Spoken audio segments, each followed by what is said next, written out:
I think we have inside us something great. Some of us in our lifetimes never get that out. We die with that song, that book, that app, that sculpture, whatever within us. We never release it. And if there are things that we learn along the way that help us do the great thing of which we're capable, that's amazing. Sometimes that's unlocked by a leader. Sometimes it's unlocked by a colleague. Sometimes it's unlocked by ourselves. We are going to, in our lives, work a lot. We're going to spend a lot of time creating, producing. How can I make that the most beautiful human experience possible? And I know you talk a lot about the humanity of life. Like, most of our life is at work. If you start to think as work is what you get done, and it's not where you do it or how long it took. It is, I need to write this code, I need to write this blog, I need to create this design. Did you do it beautifully? And you dissociate it from what you're saying, the hustle culture of like, oh, I was up until 2 a.m. coding. But there's no medal for that. If you finished it at 2 p.m. and it was brilliant, you start to dissociate how many hours you worked as being work or where you did it. I had to be in the office. And you say instead, did that thing resonate with our members? Sukha is the happiness you feel when you're self-fulfilled. And some people have said to me, like, it's when you're doing the thing you're meant to do and you know you're good at it and it feels great. It's often used to mean a sense of ease, like you're very good at something and you can do it with ease. There were a lot of lessons from film that mapped onto productivity in other industries. For example, I was working in tech and engineering. And so I started researching this because, there are smart people who've written about this for a very long time with brilliant thoughts. And he said there is a concentrated state that high performers seem to get into.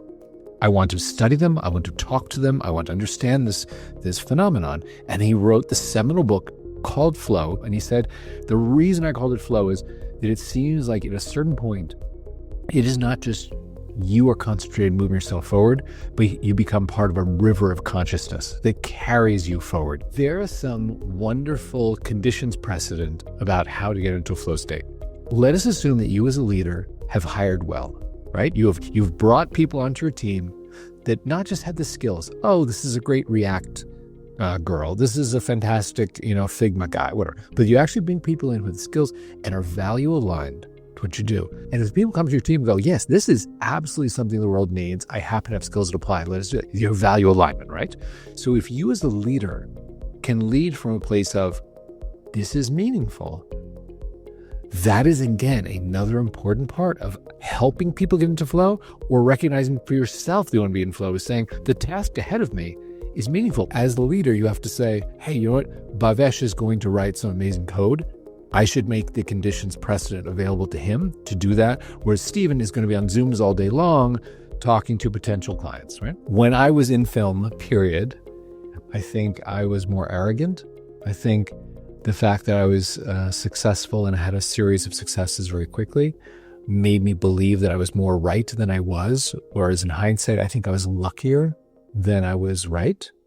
I'd like to think that I'm a more compassionate person. This is the Business Philosopher Within You podcast. I'm your host, Bhavesh Naik. An idea we love to explore on this podcast is that when we engage the humanness of people in our organizations, we unleash effortless productivity and build high-performing organizations that can stand the test of time. An essential aspect of a productive workplace is the work environments that support happy productivity with healthy work-life balance. To shed some light on how we can set up such a workplace, I've invited a very special guest to join us. Steven Puri brings us a unique perspective on workplace productivity that is grounded in executive roles and building startups. He has been an executive at major studios like DreamWorks and 20th Century Fox, overseeing productions such as Die Hard 5 and The Wolverine. He has raised $21 million in venture capital and run 3 startups. He is currently the founder and CEO of the Sukha company, the #1 global co-working site, which helps remote workers focus, finish faster, and feel healthy. I am pleased to have you on this podcast, Steven. This is going to be great. I hope we have some helpful knowledge to share. I'm sure we will. So, Steven, get us going a little bit. The Sukha company. Right. What's the website where we can find this with a little bit more information on the company and also the name of the company, Sukha? I feel like there is some meaning to that. And if we can get Oh, into you're the... good, Bhavesh. Yes, there's some meaning there. Yeah. I'm going to answer your questions in reverse order because there's a Okay. fun story. Okay. So Sure. having left film and gone to start some tech companies, right? Yeah. Prior to getting into Fox and Germix, as you said, Right. I had raised about $15 million for a company called Synonymous Effects, which was the one we did like Independence Day. We won the Academy Award for the visual effects on that. And I started the company with the Roland, the director, and Dean, the producer. So we did that. Yeah. In my 20s, we sold that, and it was a great exit. We made about a 6x multiple. Really fun. Oh, cool. Thought it was Very easy. nice. You learn later it's not that easy, right? So I went Yeah. off and started making movies, and I decided at a certain point to get back into tech. And I did two smaller companies, raised about $3 million for each, a venture, and failed on both of them. Like tough lessons.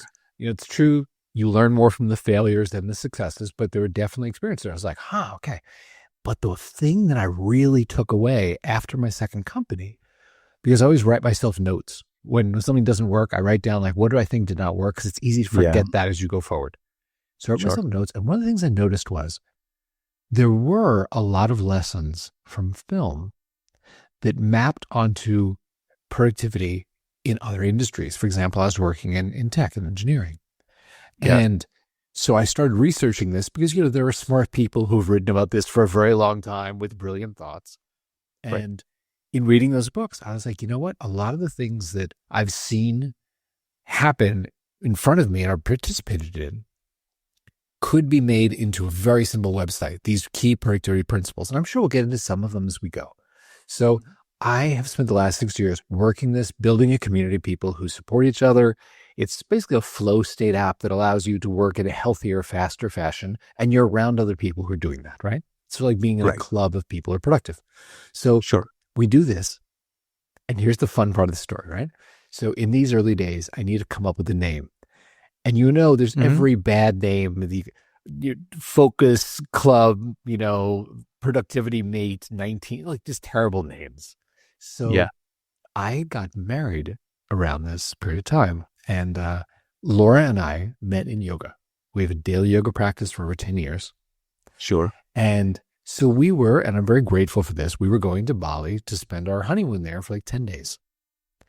So as we were going there, I was talking to Laura and I said, you know what, this is going to be a great break because, when you run a company all day and all night, it's just questions as mundane as, can we order the staplers, or as big as like, how much should we bid this job, right? So I said, this is going to be great because for 10 days, no one's going to bug me. Everyone knows, leave Steve alone. He's working, right? He's on his honeymoon. Yeah.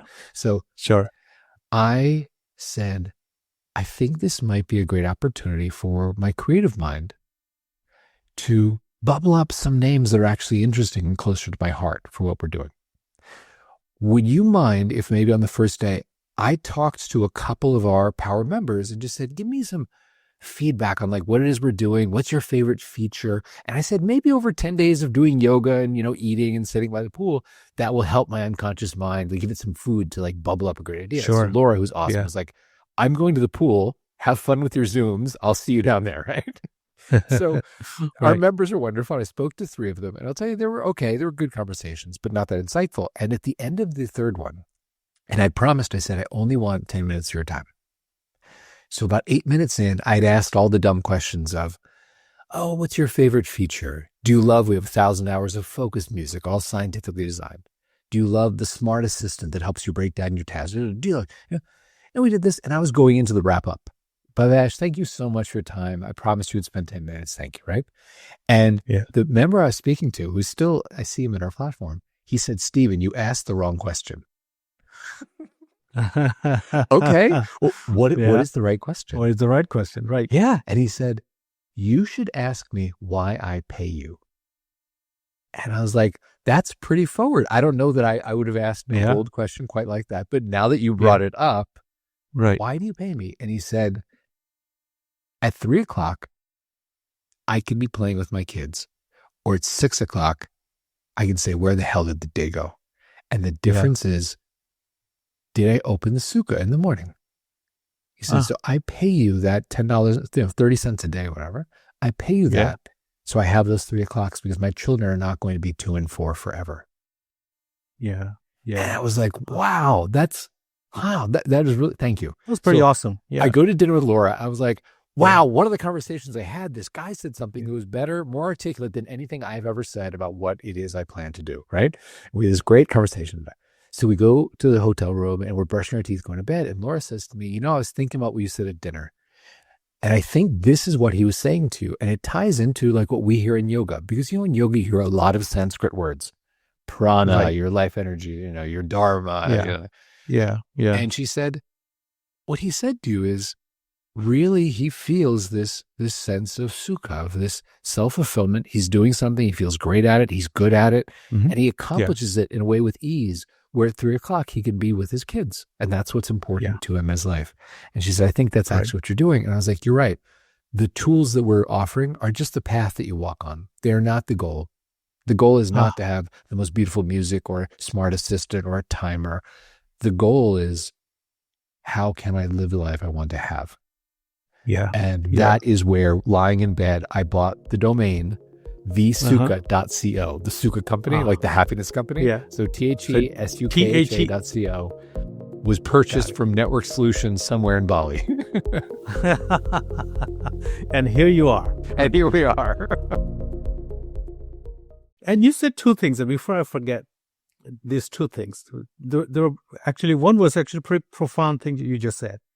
And the other thing, and I'm going to say the other thing first, which is that Sukha, you defined, I think, as fulfillment.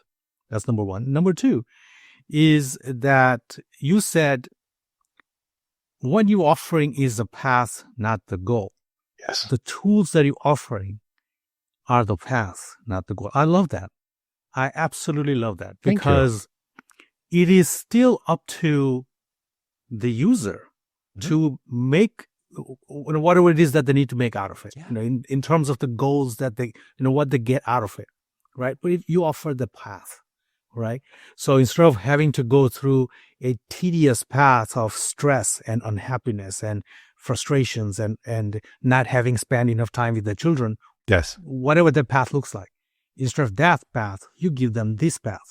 And then the same path, somebody else will walk on that path, and they might, do something else with that. They might build a bigger business with it. Yes. Or they might, spend more time with, with the girlfriend or something like that, or boyfriend. Or go windsurfing or work on your side hustle, whatever that thing may be. Exactly. Yeah. And you offer the path, right? I love that. So back to the definition of Sukha.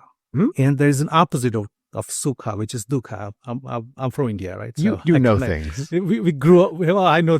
I grew up. We grew up with these words, right? When I was growing up in India, so Sukha and Dukkha, one's the opposite of the other, right?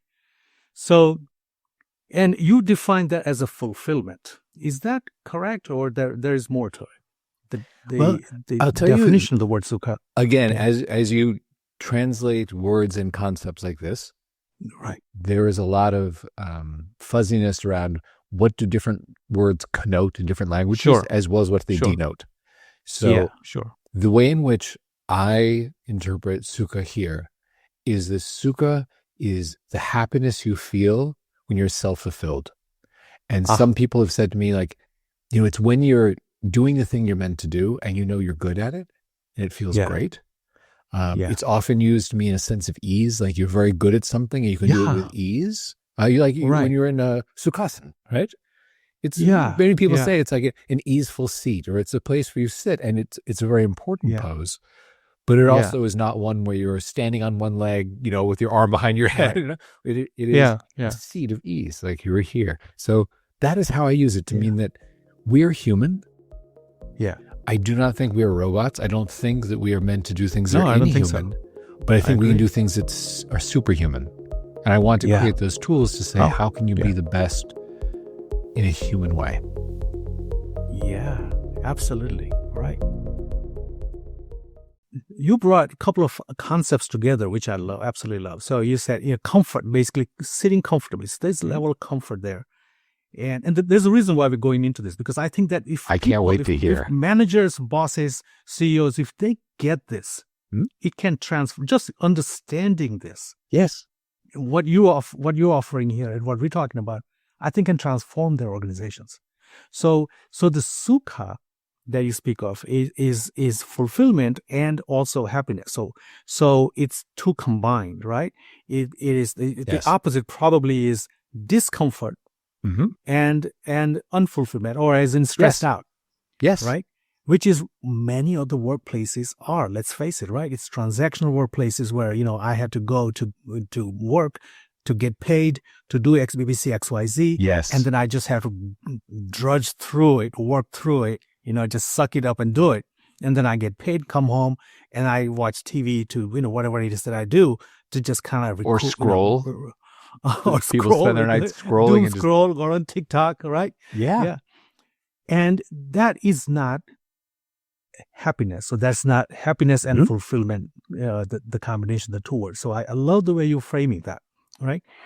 And part of that I have to believe. So there's a differentiation also. So sometimes when we say happy workplace, Mhm. I get a pushback. I talk about this to some folks, and Yes. the pushback I get, the perception they have of a happy workplace is that some bunch of people having a good time partying and high-fiving each other, right? Singing a song. That's not what this is. Is that correct? So there's a difference between just entertainment. You're an entertainment guy, right? You're a movie guy. Yeah. There's a difference between just being entertained all the time Mhm.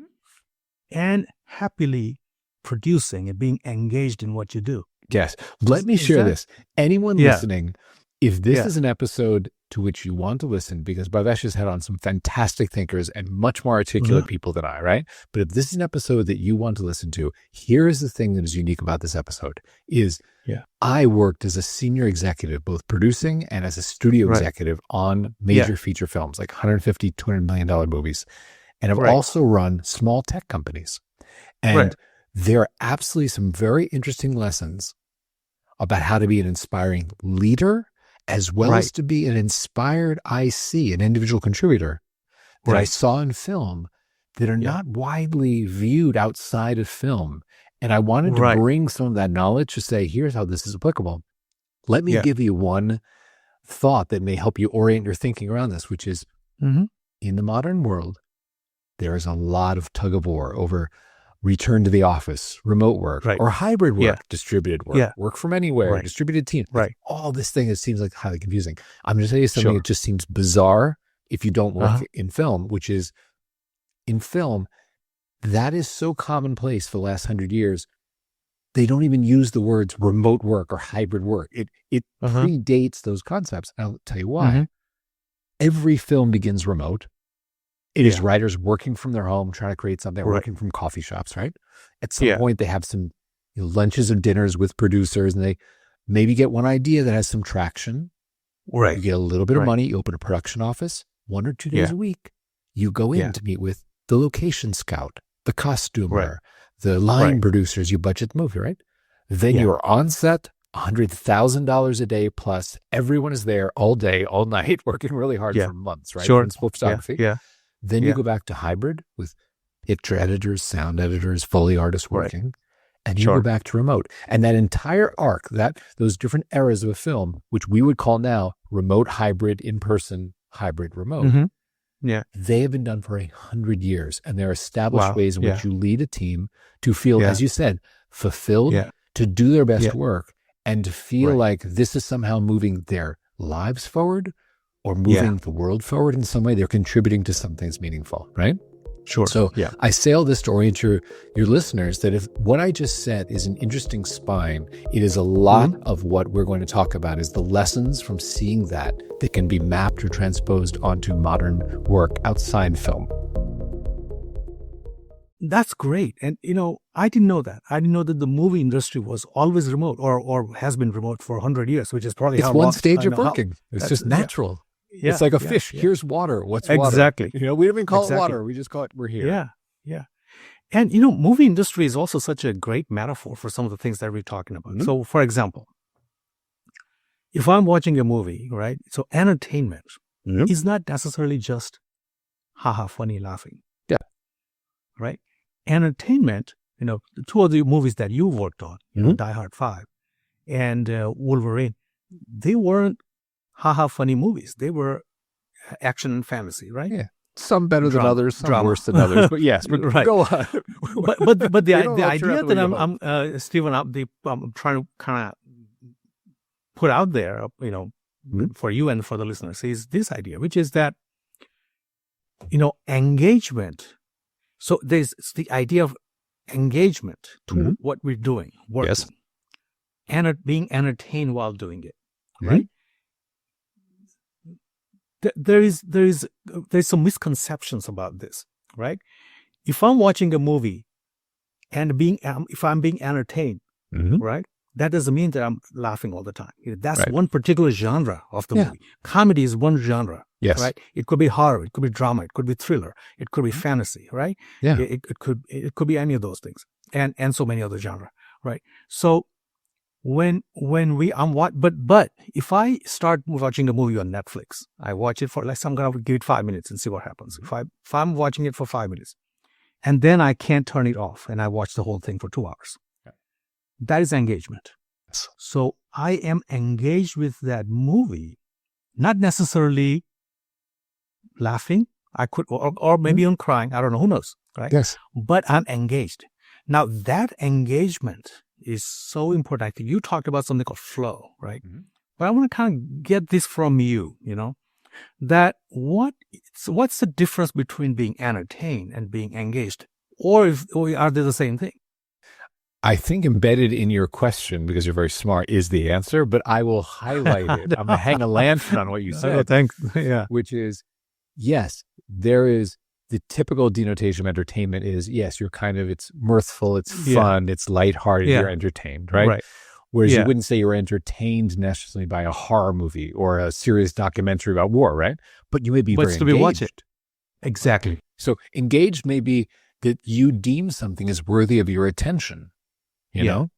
Yeah. And you said something else and picked up on this, and I'd like to actually expound upon this. When you talked about flow, this is another one of those stand on the shoulders of giants.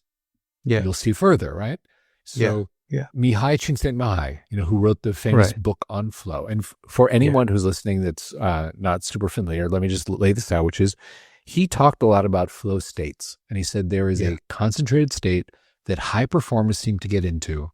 I want to study them. I want to talk to them. I want to understand this phenomenon. And he wrote the seminal book called Flow. He named it Flow. And he said, the reason I called it Flow is that it seems like at a certain point, it is not just you are concentrated, moving yourself forward, but you become part of a river of consciousness that carries you forward. And he said, for that reason, I want to call it Flow. It is an incredibly insightful book.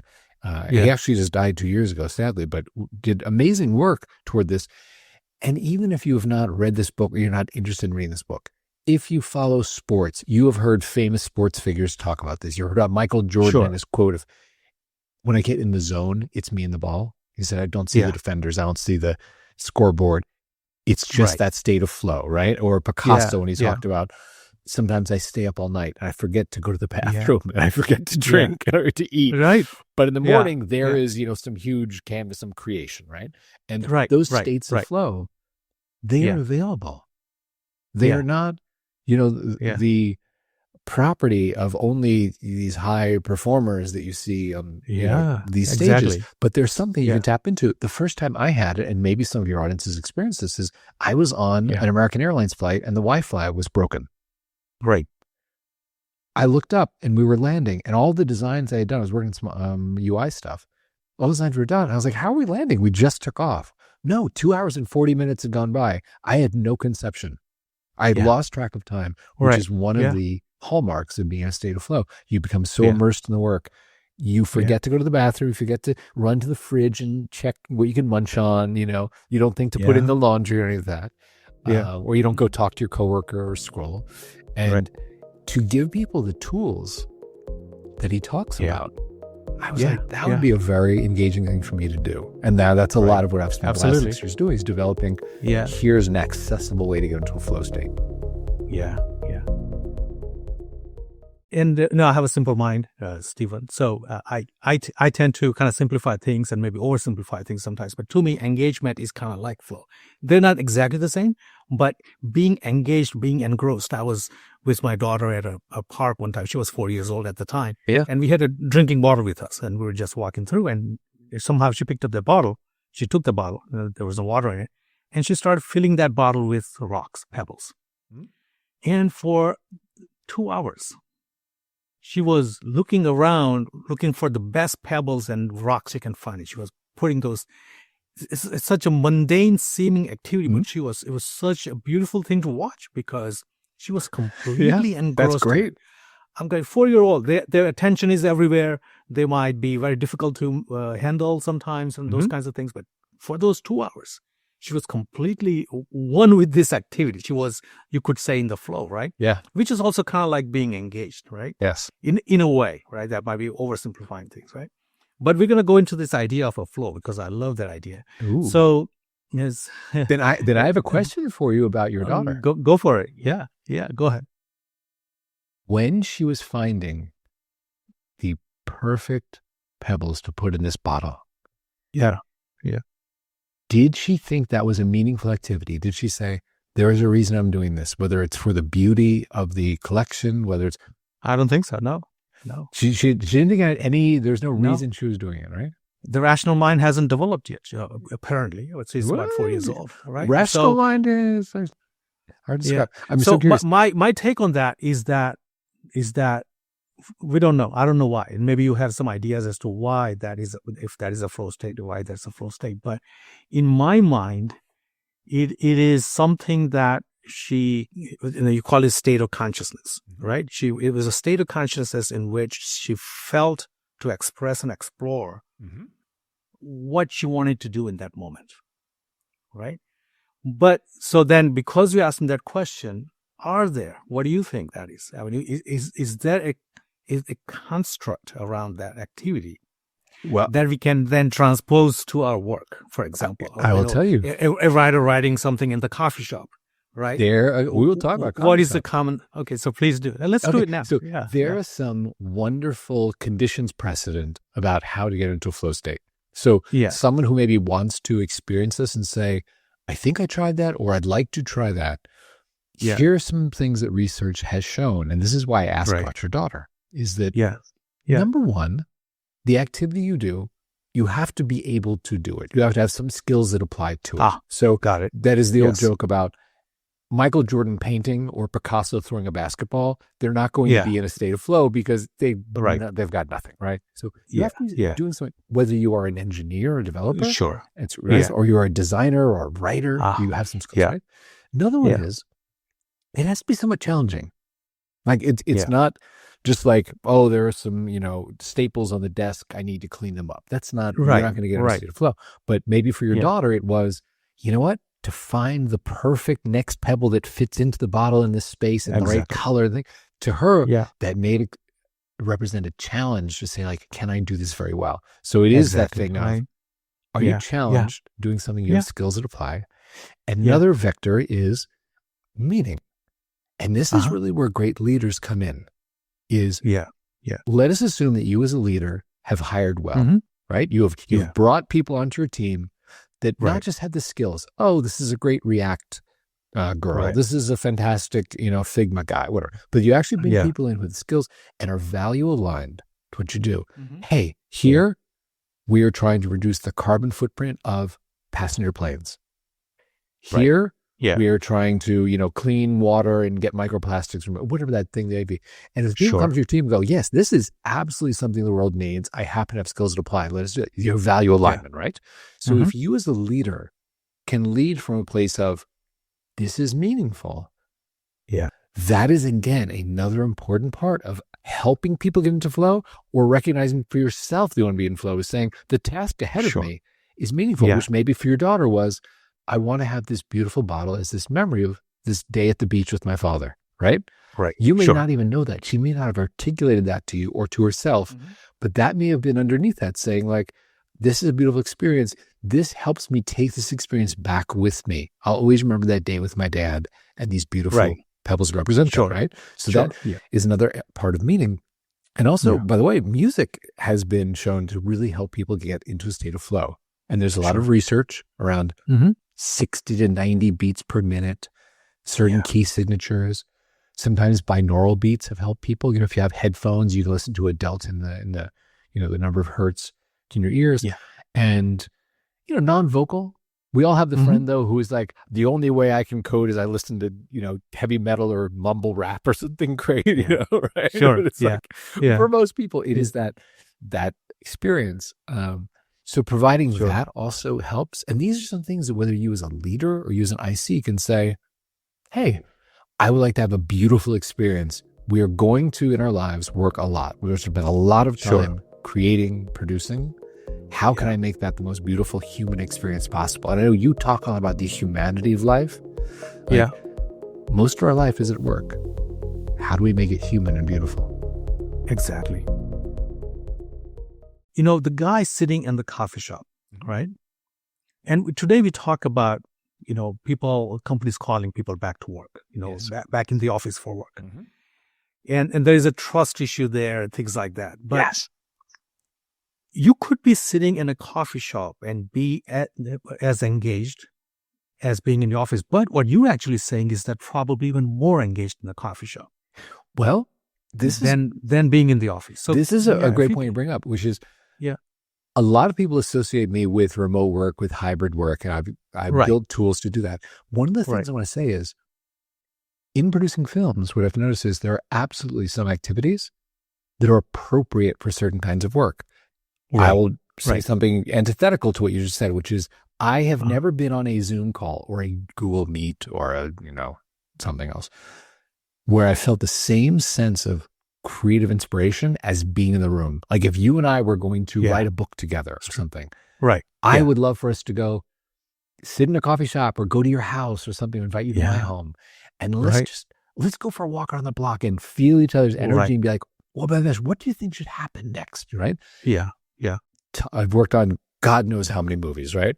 There is something about that vibe in the room. Whereas when you reach 100%. The point and you look at me and you say, Steven, I have an idea for chapter 2. I want to go off and write that. That may be perfect for remote work. And the coffee shop that you bring up, I'd like to hang a lantern on that, which is, I watched this in film when I lived in West Hollywood. It's very close to the Directors Guild on Sunset, right? And right across Sunset, right just west of Fairfax, there's a Coffee Bean and Tea Leaf. It's very well known as a writer's coffee shop. And you would go in there and it felt like a clubhouse, not where everyone's chatting with each other, but you walked in there and it was like 30 people all on MacBooks writing away. And, on one corner, there's the guy our age who's written 3 studio movies in the last year. He's getting $1.5 million a script. Like he's written The Avengers. He's written Die Hard, that sort of thing. And, at the table next to you, there are 2 girls who just got off the bus from Iowa that are writing their first TV pilot. And the sense of camaraderie in that room, the sense of community is huge. And there's an energy to that, even though no one's talking to each other. Every now and then you just look up and you're like, oh, everyone's doing it. So I'll tell you, when I was building my platform, and you and I talked about this when we first met, I wanted to have that sense of community. And we built the ability, if you want, to turn on your camera while you're working. And a few times a minute, it just takes a little photo. For that reason, you can look up every now and then and see photos of other people working around the world. And it's kind of fun to say, oh my God, there's a guy in Finland doing this. There's a girl in, Sweden doing that. And I talked to one of our members about this. And I asked her in the early days when it was very buggy, I was like, we just have this little feature. If you tried this thing, what do you think? And what she said to me was fantastic. She said, listen, I'll tell you why I like it. I can go down to the Nike store and buy a pair of shoes. They'll sell me a left shoe, a right shoe. I put them on, I can go run. Done. But there are 100 million people who belong to the Nike Run Club. And there's a reason for that. Because as a community, you run faster, you run further, you're more accountable. The days that you need someone to lift you up, Bhavesh is there to go, come on, Steven, get out of bed. Let's go do this, And the days that you could be there for someone else who needs to be lifted up, those feel great too. Absolutely. And So I that, think what you, yeah, sorry, go on. go ahead. Sorry, finish the thought, please. No, I was going to I'm say, sorry. and that is something I know thematically you've talked about in other episodes, the humanity Yeah. of life and how to find happiness. And I think community is one that you and I both believe in. 100%. Yeah. And I think there is a psychology to this, and it's very deeply feel connection that we feel with other people. Yeah. And it puts us in this sort of a zone or flow where it kind of, maybe it relaxes us in some way, right? Or, and that makes us, funny thing, more productive. And maybe there's a sense of ease. Sense of ease. So sense of ease and flow. Because here's the thing, and I think I want to come back around to this idea. Oh, we boy. talked about engagement. Oh, this is going to be good. Right? I hope so. Because the misconception is that, we live in the world where we feel like if I'm not working hard, if I'm not getting stressed out, I'm not being productive. Yeah. Right? And if work is too easy, if the work has gone, if the day has gone by and I go home, and I was like, oh, that was fun and that was easy, right? But then I don't feel productive. I don't know if you ever felt that way. I used to feel like that. I don't anymore. I worked on that a lot. You were exactly right. That's a huge part of the culture of work is being stressed out. Yeah. Right. So ease and flow actually makes us more productive and we produce more. There is a famous thing about Oprah Winfrey. When she started, when she was 8 years old, she basically, there's a story that she tells that when I was 8 years old, I just got a bunch of girls together in my classroom and I started solving their problems, quote unquote. I would just listen to the problems and they would just gather around me and I would listen to them and somehow we'll kind of fix each other's problems, that sort of thing. But I would lead and that's what she's doing when she's in her 40s and 50s and 60s, right? And that made her billions of dollars. So very true. But she was in the flow and the ease, right? Yes. So the point is that when we are in that ease and flow, we're actually more productive. So in this misconception that I'm trying to address, which is that when we are in the flow and ease and there is an engagement. Yes. We are actually producing more. When we are happy is another way of saying this. We're actually producing more, not the haha funny entertainment, singing and dancing kind of happy. Right. But being in the flow happy. Right? I agree with you. And I would offer this thought. Yeah. If you start to think as work is what you get done, and it's not where you do it or how long it took. It is, I need to write this code. I need to write this blog. I need to create this design. Did you do it beautifully? And you dissociate it from what you're saying, the hustle culture of like, oh, I was up until 2 a.m. coding. But there's no medal for that. If you finished it at 2 p.m. and it was brilliant, you start to dissociate how many hours you worked as being work or where you did it. I had to be in the office. And you say instead, did that thing resonate with our members? Did a billion people look at it and go, that's a beautiful button, or that's a beautiful blog, or that's a beautiful thing, right? So that's how we think at the core of what you're saying is work should be what we get done, not where we do it or how long it took. Now, when this flow state, and we'll put the name of the author in our show notes. I can't pronounce it. It's a long name. And you said it. You pronounced it. It took me a while to learn that. And the flow state. So if you can just kind of wrap that up a little bit, what are the elements that go into being in a flow state? So I think one of the things that you mentioned is that there is a capacity or capability or skill level. For example, driving a car. Correct. When I learn how to, when I don't know how to drive a car, I'm not yet competent at it. So I can't be yet in the flow state. Yes. But once I know how to do it. So skill is one. Is there anything else that allows us to be in that flow state? The things that we have in place. The most obvious ones are you have to have skills that apply toward it. Like we had that joke about Michael Jordan painting, right? Sure. Not going to be a flow state. Yeah. You have to believe it's meaningful. It has to be something you're like, to you, there's a reason to do this, right? And often this comes from great leadership. Hey, the reason we're doing it may seem mundane to you, Bhavesh. Today we have to debug. There's a type error between this Boolean and this string and some of it. It means but ultimately what we're doing is you're getting our CAD software to the point where we can create that carbon fiber wing for a plane Sure. that's going to change the Sure. environment, right? Yeah, So there's sure. that leadership to say this is why Yeah. it's meaningful. There is, you know, blocking of distractions, because when you decide yes. to declutter Yeah. your workspace, Yeah. it does change things. I'll give you one example. This is again something I saw numerous times in film, and I've now Right. given it to so many people in tech, which is Yeah. your brain does become trained to think of spaces are associated with kinds of work. And I'll tell you how I first saw this. When we were doing Independence Day, right? We're approaching that film. Yeah. Roland and Dean, who had written several movies together, right? Universal Soldier and things like this. So they always wrote in this beautiful villa down in Puerto Vallarta, Mexico, right? And they talked about in the morning, the light comes in over the pool and it's this beautiful experience, and, you know, this sort of thing, right? And so when they were going off to write Independence Day, Roland told his assistant, you know, go rent that Airbnb down, and, you know, whatever it is, go rent that, that place down in Puerto Vallarta. She came back, she said, it's rented. Oh. Uh-oh. Right? Ouch. And this was the place that in their minds, they walked into there and was like, we're ready to write. We can be creative here, right? Big human cry. Roland called his attorney, John Deemer, who's an amazing entertainment attorney, and was like, John, you must buy the house. John bought the house over the weekend. Monday, Roland and Dean were down there. I do not know where the renters went, but they were definitely paid some money to go move out very quickly on Sunday. And they went and wrote, you know, Independence Day. And that was the first time I saw like how important this was to people who were, again, at the top of their game. Like Independence Day, when it came out, was I think the third highest grossing movie in the history of film. Right? So that happened again when I was working with Alex Kurtzman and Bob Worsey, who are two great guys. Bob actually just died a few weeks ago. It's really sad. Sure. So they came up very differently. And yes, they get paid, you know, $1.5, $2 million a script, right? Top guys in Hollywood. But they came up as two like college students, scrappy in their dorm room, sort of different experience than the other Roland and Dean.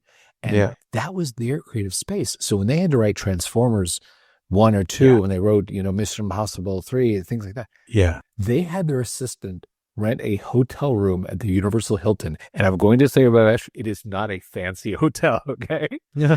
But they would go there for weeks at a time. And I think it evoked in them the creativity of like, we're two guys in college who are trying to, you know, write something great, and we're going to be, we aspire to be great filmmakers someday.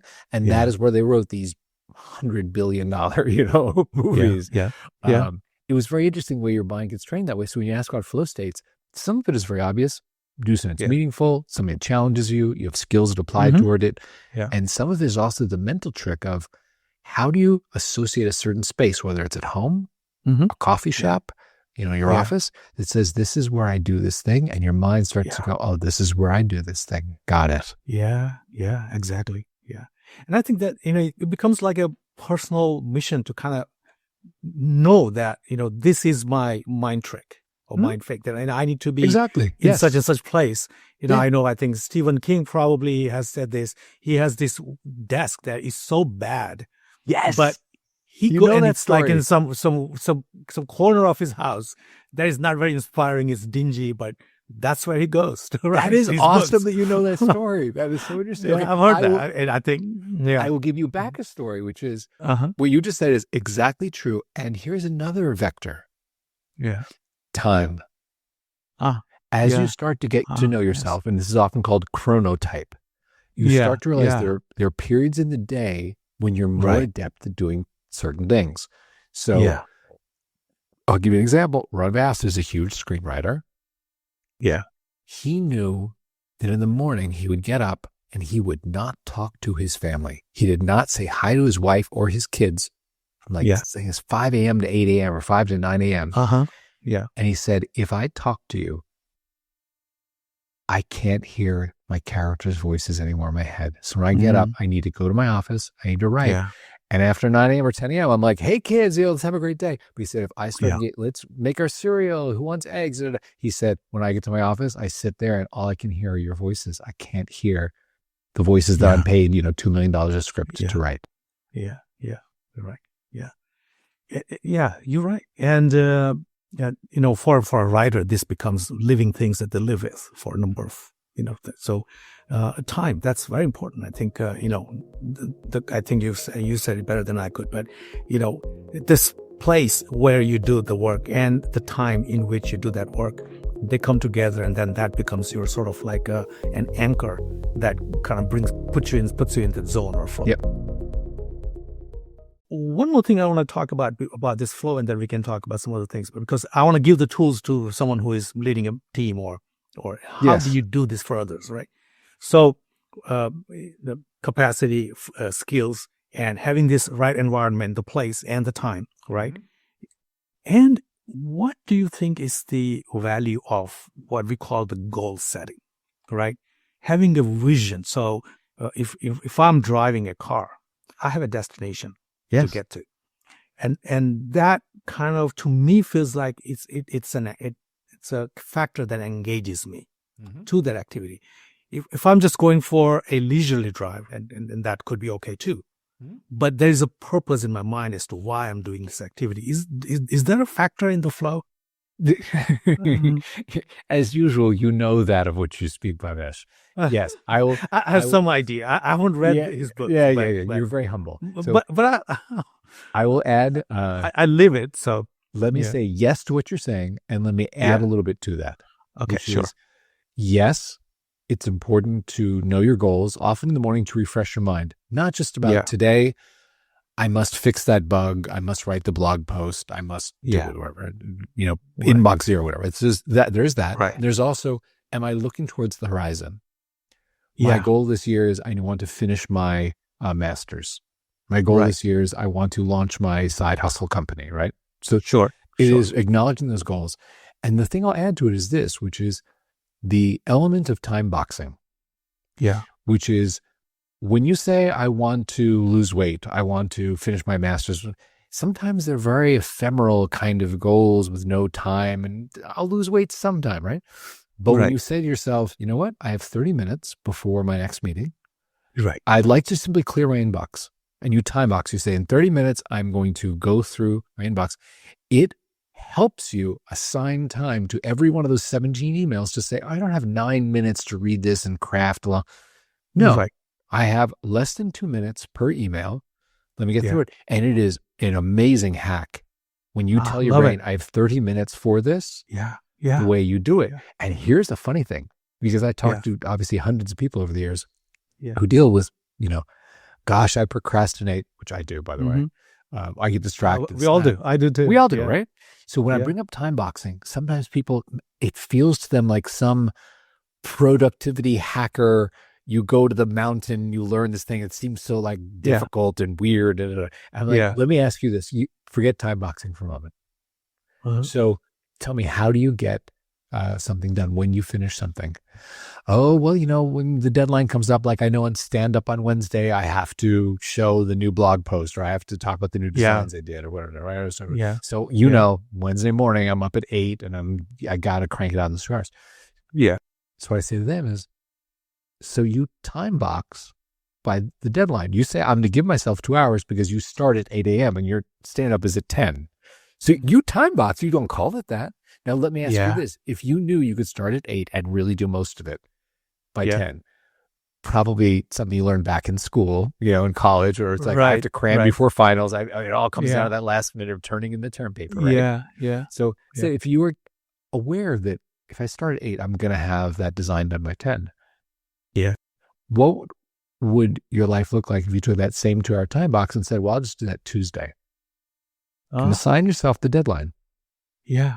Yeah. And it's remarkable when you start to do that, you go, oh, it's not some weird productivity hack for like hacky nerds.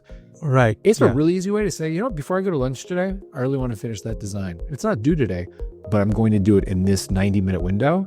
And your brain says, okay, I got it. Yeah, absolutely. I love that tip. So, Steven, if you were, let's say, managing a team, or let's say 6 or 60, pick a number, and you do, that you have, you run a company, and you want them to be in the flow state. Now, the first question is actually, is that too idealistic to even expect them to be in the flow state all the time or not? That's one question. But what are some of the things that you would put in place for this team to be optimally in the flow state as much as they possibly can? What are the things that a manager or a leader or a boss or a business owner can do to make sure that their people are in the engaged flow state, that some of the things that we're talking about? How do we do, how do we do that? Here's some very prescriptive advice. The first thing is there are certain kinds of work that you may manage or lead that are perfect for people to be in a flow state. If they need to do, as Cal Newport would say, deep work, I need to go write the thing that moves our company forward. I need to go design the new screen I have to go build the new website. Those activities, absolutely. Go off, do that thing for 3 hours, right? Sure. There are absolutely other activities that are not about a flow state. Hey, man, my BD people need to be on Zoom calls every 30 minutes selling. You're not going to be in a flow state. You're in a different kind of job where there's not a lot of flow, right? Sure. I'll tell you a funny story is I noticed in our early days, we had a number of doctors who signed up to be members. And I was thinking to myself, that seems really weird. That's not, because most of our membership, is engineers, designers, writers. I said, why is that? So I emailed one. I was like, hey, I happen to notice, would you mind chatting? I run this platform. I'd love to learn. And what he said is, in one of their, I guess there's a doctor's WhatsApp or Facebook group, Facebook thing. And he said in there, someone mentioned that after the whole day of seeing patients every 15 minutes, every 20 minutes, we still have to go over the charts and do all our charting and our notes, make sure they're done properly. So someone said, hey, that hour or two at the end of the day when I've got to write, I use this app because it helps me just crank through it really quickly. And he said once someone endorsed it, a lot of us started using it for that. So I was like, I never would have thought about that sort of thing. So the first point is really, as the leader, you have to say, hey, you know what? Bhavesh is going to write some amazing code. I should make the conditions precedent available to him to do that. Whereas Steven is going to be on Zooms all day long talking to potential clients, right? Then when you say, okay, I know which team, which parts of the team could use a flow state. Right. And there's a lot of research on this, it is very hard to concentrate in short periods of time. Often when you're interrupted, they say somewhere between 17 and 22 minutes to get back into focus, right? Just from someone coming by, knock, knock, knock. Hey, Bhavesh, can I ask you a question? And you lose focus. So for that reason, one of the things you can do as a leader, insight. Sorry? Did you actually say that if once there's an interruption, it takes 17 to 24 minutes to get back into the flow focus. Of things? Oh, wow. Yeah. So for that reason, and I do this with my company, is you can say, you know what, let us all have an agreement. In this period of time, like for example, in our company from 9 to noon, we don't set any group meetings.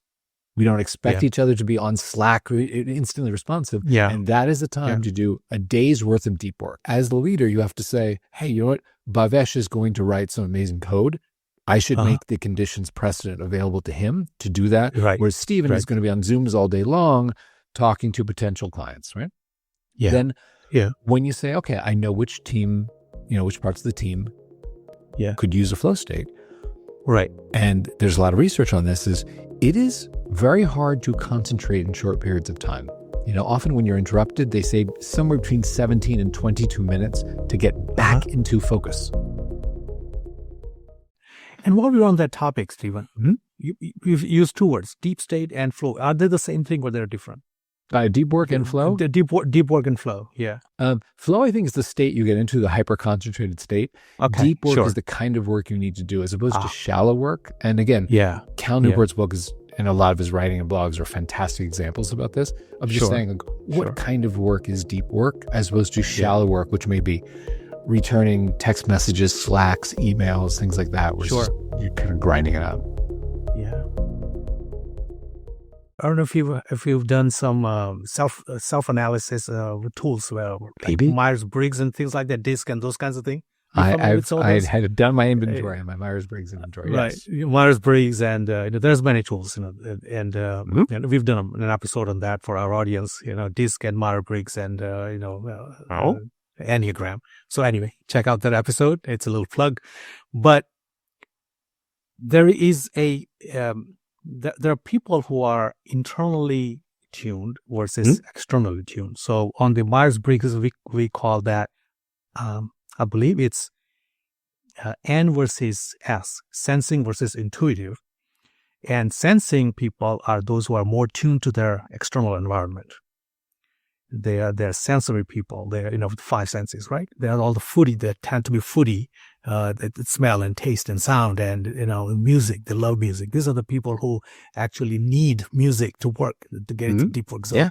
But then there are also, there's this other type of people, right, intuitive, who don't like those distractions. They want absolute quiet.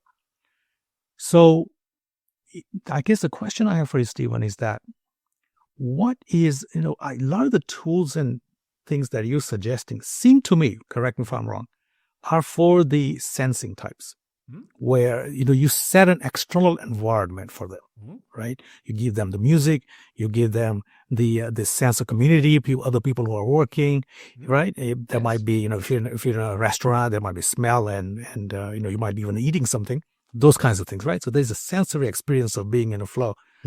But what would you say to someone who is turned off by that? I'm one of those people, by the way. That's one of the reasons why I asked the question. I don't like music. I have to be not. Music will not put me in. Actually, it's a distraction, interruption, right? I don't bring food into my office, right? Because and I have to find that here, right? That my flow zone, right? Yeah. My deep work state. What would you say to someone like that? And how do you manage a guy like this, right? First, I have one question for you. You bring up a very good point. I have one question for you, which is, do you ever find any sound soothing? Like, have you ever worked when it's raining outside and that's been interesting to you? Yes. Okay. Oh, yeah, 100%. Yeah.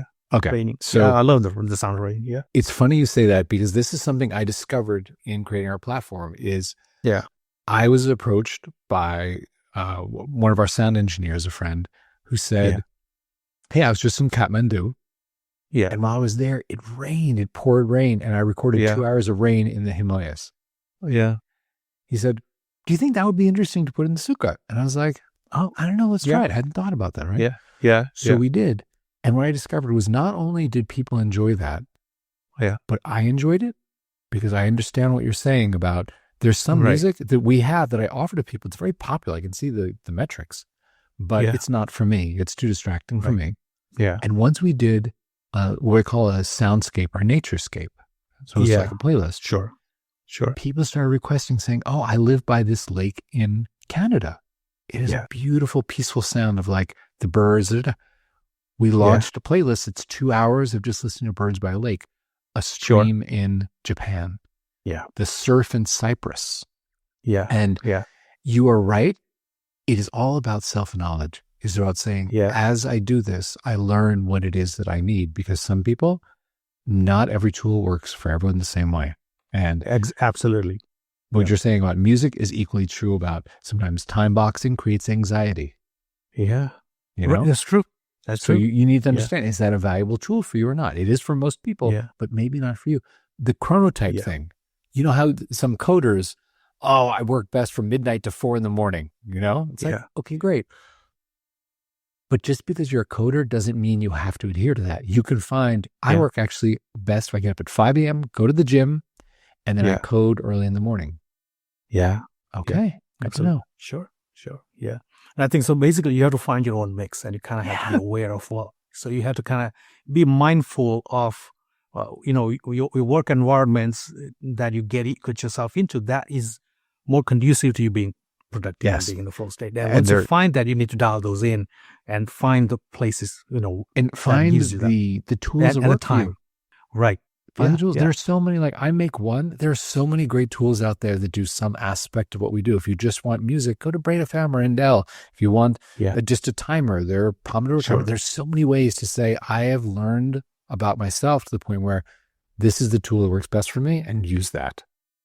Got it. Yeah. A bit of a personal example, which I think, even though I'm an intuitive person, I think I do get your point. And this is what's coming to my mind right now. When I take my car for a service, it's a beautiful place. They've done a really good job at with the place. It's an Acura, a Rosenthal Acura here down the street. And when I take my laptop, so now I have a relaxed time. I have nothing to do, right, for maybe an hour or two. And I pick up something that I already know is something that I enjoy doing. Mhm. And I have the blocked couple hours, Yeah. right? So I have that time thing. Yeah. They have a really good selection of coffee Mhm. and some snacks. And I see that there's people around. And some of my best work gets done while I'm waiting for my car to get done. I totally understand that. And that's an example of some of the things that you're saying, right? And I'm not thinking, okay, how do I bring that into this workspace, right? Where I'm doing my work with recording and doing other things. Let's say you have created a workplace and given them all the tools, right? Your team to be as productive as they can be, and giving them all the chances of being in the flow state. What are the impacts of this? What are the implications? What do you think happens when a team of people gets into the flow zone on a more often basis than not Well, into their work? It's a broad question, but if you can take a crack let at me that. say this, which is we all aspire to something. Yeah. Yeah. And what I aspire to do is give people ideas about how they can do the thing that they're capable of. I think we have inside us something great. Yeah. Some of us in our Yeah. lifetimes never get that out. We die with that song, that book, that app, that sculpture, whatever within us. We never release it. Yeah. And if there are things that we learn along the way that help us do the great thing of which we're capable, that's amazing. Sometimes that's unlocked by a leader. Sometimes it's unlocked by a colleague. Sometimes it's unlocked by ourselves. Yeah. Love it. It's beautifully said. One thing that I like to get into a little bit on this podcast is, getting to know you a little bit. And here's the question I want to ask you that I often ask on this podcast, which is, has there ever been a time, you're a storyteller, and you know other people's story, but I want to know your story. Has there ever been a time when you thought you got into the dark night of the soul type of an event or moment when you said going was tough, maybe hopelessness, something like that? And did that ever happen to you? And you here, obviously. So what is that like? And how did you come to the other end? It has happened to me several times. And I'll tell you, so when I decided to leave Fox, from the outside, that was a great job. There are 30 jobs like that, senior executive at a motion picture studio, a major studio, in the world. Every studio has like 5, 7 of them. So my friends were all watching to see, like, why did Steven leave? And he's going to go do this small, $3 million company that no one understands, and that. Yeah. And when that felt like I hit the moment of, I shouldn't raise more money because I'm not sure what else to try. Like, we'd raise money, we'd try different marketing things, we'd try different product things. And I hit that moment of, I felt like I can't in good conscience raise more money. Yeah. I felt so ashamed. I felt so embarrassed. I felt like such a failure. I hated going to restaurants in West Hollywood and, in Beverly Hills and Hollywood where I lived. Because you'd bump into friends who were like, oh, hey, Steven, how's it going with your thing? And you'd be like, I think I'm going to close it. Actually, I think we failed. Going to the dry cleaners and bumping into people, going to the gym or the smoothie bar. It was terrible. I moved to New York for a couple of years. And I just didn't want to bump into friends at every place I went. I felt so much shame. Yeah. And that, I was very lucky that a friend in New York said, oh, hey, I need help with something. Maybe you can help me with this. And it was a real estate deal. Yeah. And it was sort of a complex commercial thing. So nominally I worked on that for a while. And it gave me a sense of like, oh, okay, you know what? I guess I can negotiate a deal. There's a lot to learn because I'm not a real estate guy. But his point of view was, I can guide you on this, but I'm going to be overseas and maybe you could do this while you're in New York. Just help me out. He's phrased it as a favor to him. Yeah. In reality, it was a favor to me. Yeah. And doing something with my hands, doing something with my brain helped me work my way out of that depression. Sure. Sure. And I'll tell you, last year, I found out that I have cancer that needs to be managed. And it was very confusing because at the same time, my wife was getting pregnant. And the contemplation of, wow, the road ahead of me might be shorter than I thought. Mm. I was pretty depressed last year. It was somewhat hard to work because I was thinking, what's the meaning of this? I don't know. And the different radiologists and different oncologists and stuff had varying prognoses for the life ahead of me. And now it's managed, and I think, things are better. I'm more optimistic than I was maybe 6 months ago. That's great. But that was an external factor, which is really an internal factor. Like, I think that was a representation of some stuff that I was really struggling with. And it stopped me in my tracks. And it definitely led me to your podcast, to do some podcasts where I thought, you know what, if I'm not going to be around forever, what have I done to share the things that I've learned so they don't die with me? That's beautiful. And so I think both of those, my path out is very much like, go do something, do something with your hands, create something. And I feel honored that you shared that story, that your journey here on this podcast. So thank you. Appreciate it. Next question. Steven before and Steven after. How are you different today than you were, say, maybe 10 years ago, 20 years ago? Because our journey changes us. Right? It really does. I'll tell you a couple of key ways in which I'm different. I think that when I was in film, period, I think I was more arrogant. I think the fact that I was successful and I had a series of successes very quickly made me believe that I was more right than I was. Whereas in hindsight, I think I was luckier than I was right. And I worked very hard for things, but I recognized there were also people who worked very hard that didn't have the luck that I had. And that definitely led me to yoga. I know yoga appeared in my life at a moment when I needed to associate like a certain kind of spirituality with my existence. Sure. Yeah. And it was a great way to work out. And I love, having a yoga body and be able to be flexible and things like that. I appreciate that very much. But the sense of spirituality that's infused in that's different than maybe some other forms of being physical. Sure. My yoga practice changed my life. It is where I met my wife. It is a part of our daily life. I can't wait to share it with my son and my daughter. Yeah. They may take to it. They may not. You can lead a horse to water. I don't know how they'll view it, but what it's meant in my life is I think I listen more. Yeah. Maybe not on this podcast because I'm here to talk a lot, but I think in life, it's a job to talk. I think I've learned the value of listening. Yeah. And I'd like to think that I'm a more compassionate person. Yeah. So, I think those are some of the big things that changed when I got out of film. Yeah. Those are some great lessons that you've learned. And things I learned. Yeah. What I'm struck by is the humility with which you share, because not too many people are brave enough to go in a public forum and talk about these things anymore. This is a public forum. People are going to listen to this. What? Hold on. You didn't tell me that. We forget that sometimes, right? Did I sign that form? Oh my God. You edit that out. Erase it. Right.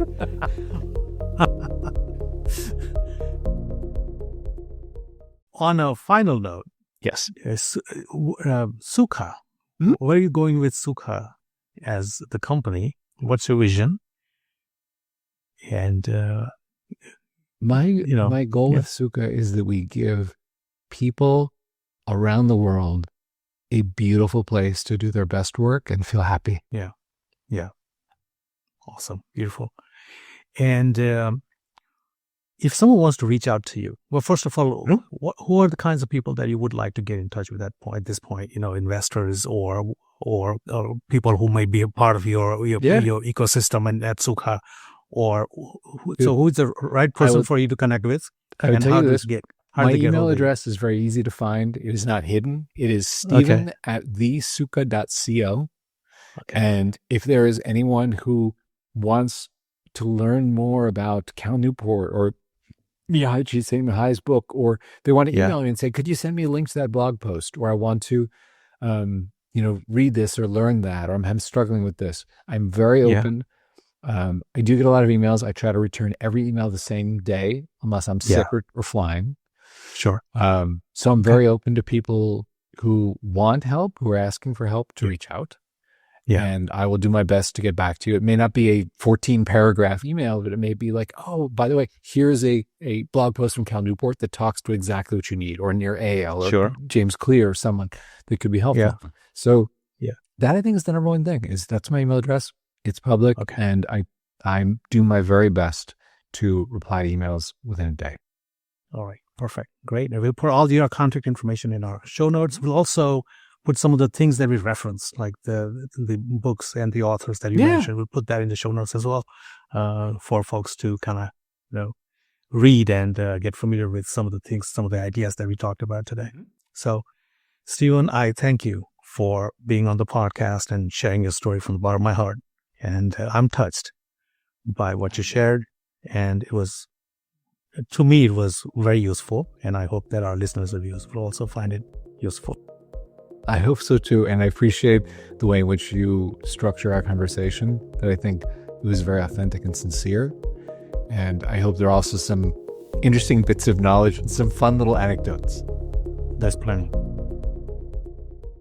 I hope it's a great one for your listeners. I'm very curious, when you see the metrics on the fall off, how long they listen, like how well this works for you. Yeah, that is an interesting one to look at. Mm-hmm. I think that it varies from topic to topic and guest to guest, but I think that where they get hooked is the stories, right? For example, and we put some of the stories where I ask you about before, after, and transformation and stuff like that. I've often thought about putting that up front. The problem with that is that, guest isn't ready for it yet. We have to, it's like a funnel. We have to kind of work our way to it. But those are some of the bits where I get more spike in engagement. Yeah. So the struggle is that we have lost them before we get there, right? So hopefully we have some people who are listening to it again to kind of know that there's. So I ask the question often, not always, but often. So they kind of expect that, and then they get into that. So hopefully they stay towards the end, like the bottom 2/3 of the the 1/3 of the conversation. Perfect. One question that I have for you, Steven, is it's kind of like a feedback. I always try to get an idea of what was it like to be sitting in that chair as a guest, as I'm asking this question, because I think that's the heart of the podcast. Everything else is just details. It is so true. I have one thought for you that I hope is productive and constructive, which is, there were a couple times you asked me questions that I know, because I actually have on this screen over here, the conversation outline you sent me. Right. It was so thoughtful. Yeah. There were some times when you asked me a question, I was thinking, based upon what I just said, I wish you had asked me this thing that picked up on it. And you did it sometimes. You'd say, oh, Steven, you brought flow states. Let's pick up on that. And I loved when you did that thing of like, that thing you just said, let's move that forward. Right. As opposed to the times when it felt like you were going to the list of questions and saying like, well, let's talk about this thing. Right. Yeah. I enjoyed that much more when you were like, oh, so you want to talk about Eisenhower. Let's talk about Eisenhower, buddy. Yeah. Right. Yeah.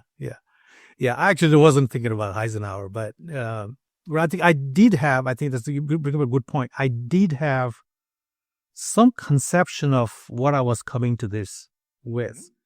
And there is always a struggle on my part as to whether I bring that into the conversation or do I 100% follow the conversation. Yes. And that's a struggle. That's always a struggle. I totally understand that. You bring that up, and I'm glad that you brought that up. But I want to know that from your perspective, because this is important for me to know, that you would have preferred that I went with the flow. And that's important bit of information for you, for me to know. Yes. So, and even in the way in which because I know that your questions were very thoughtful. When you sent that list, you had Yeah. put some thought into like, what is the most valuable stuff we could cover? It was great. Right. Yeah. To use the technique that you did of saying, Yeah. oh, Steve, I'm glad you brought that up. Let's go down this pathway. That's a really beautiful way to guide it along, even if you sort of insert into that the thing that I know you want to talk about, right? Because we're going to talk about what you want to talk about. Right. I just liked when you did it with that thing of saying like, oh, you just brought up Cal Newport. What is it Cal said about deep work? And then it's like we go down that thing because you want to talk about deep work. Right. Right. Yeah. I had some preconceived ideas as to what I wanted to talk about, and I was bringing them in some ways, but this is great feedback. Right. Great feedback. I loved it. This is really fun.